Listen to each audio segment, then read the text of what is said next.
రేపు every section of the society has to impacted our policies or our performance. Either pensioners. Pension ఇవ్వచ్చు. I am very happy today మీరు చూస్తే highest satisfaction pensioners receive చేసుకోవడం ఉంది.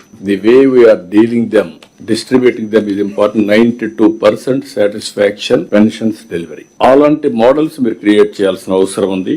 అదే మరి ఇళ్లు లేని వాళ్ళు, homeless, farmers, women, children, doctors, youth, every section of the society, every village we have to touch now. అప్పుడే మనం అనుకున్న లక్ష్యాన్ని మనం చేరే పరిస్థితి వస్తుంది.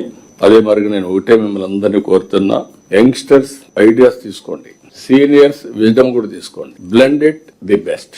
అప్పుడే మీరు సక్సెస్ అవుతారు. మీరు ఇన్ బిట్వీన్ ఉన్నారు ఇప్పుడు, ఆల్ కలెక్టర్స్. నెక్స్ట్ అయితే అక్కడి నుంచి వచ్చిన తర్వాత మీరు సెక్రటరియట్ కి వచ్చేస్తారు. కాబట్టి ఏం చేస్తారు నాకు తెలియదు. ఆ ఇంపాక్ట్ క్రియేట్ చేయడం, మీకు ఏది వచ్చినా పొలిటికల్ గా కూడా మీరు గుర్తుపెట్టుకోవాల్సిన కొన్ని పనులు మీరు చేయలేరు. అది పొలిటికల్ మేనేజ్మెంట్ పాలిటిషియన్స్ చేస్తారు. For right thing also use their service and ముందుకెళ్ళండి.